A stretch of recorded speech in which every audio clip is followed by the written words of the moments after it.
আসসালামু আলাইকুম, সবাই কেমন আছেন? সবাইকে নতুন একটা ব্লগে সুস্বাগতম। আমি নাহার, ওমান থেকে বলতেছি। এগুলো হচ্ছে পিঠা বানাইছি আমি, খুবই সুস্বাদু। এই পিঠাগুলো খুবই মজা। আর হচ্ছে এইখানে আমি দই বানাবো। হ্যাঁ, আমি কখনো আগে দই বানাইনি, তো আমি নিজের এক্সপিরিয়েন্স থেকে এই দইটা বানানোর চেষ্টা করতেছি। আমি প্রথমে 1 লিটারের একটু বেশি দুধ নিছি, আর দুধটা আমি খুব ভালো করে ঘন করে যে জাল করে নিতেছি, একটু নাড়াচাড়া করে দিতেছি, না হলে নিচে লেগে যাবে। আর এই যে দুধটা একদম ভালো করে ঘন হয়ে গেছে। এই পাশে আমি ক্যারামেলের জন্য একটা ছোট্ট একটা পাতিল বসাই দিছি, আর এর মধ্যে 1 কাপ পরিমাণে আমি চিনি দেব, কারণ আমার দুধটা 1 লিটারের একটু বেশি।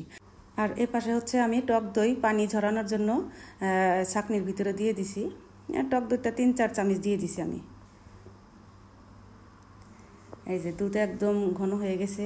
এদিকে ক্যারামেল আমি নেড়াচাড়া করে নিতেছি, আর এই যে ক্যারামেল পুরোপুরি রেডি হয়ে গেছে। ক্যারামেলের ভিতরে দুধ দেওয়া যায়, আবার দুধের ভিতরে ক্যারামেল দেওয়া যায়, দুইটাই করা যায়, কোনো সমস্যা নেই তাতে। আমি ঘন দুধের মধ্যে ক্যারামেলটা দিয়ে দিছি, আর এই যে কালারটা এরকম আসছে। এরপরে আমি একটু পাউডার দুধ দিয়ে দিতেছি, 3-4 চামচ পাউডার দুধ দিয়ে দিছি। ভালো করে নাড়াচাড়া করে নিতেছি, কারণ পাউডার দুধ নিচে লেগে যেতে পারে। আমি আগে কখনো দই বানাইনি, তবে এবার বানাইলাম, আলহামদুলিল্লাহ ভালোই হয়েছে।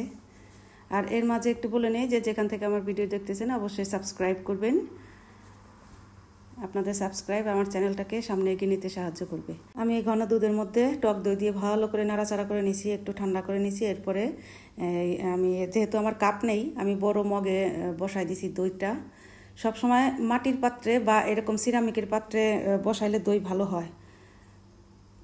আর এরপরে আমি আমার চুলার ভিতরে যে ওভেন আছে, একটু গরম, ওর মধ্যে সারা রাতের জন্য রেখে দিছি। ওই যে ভালো করে ঢেকে দিছি।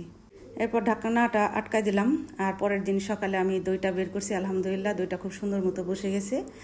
তো এভাবে সবাই ট্রাই করতে পারেন, একদম সহজভাবে। ভালো থাকবেন, আল্লাহ হাফেজ।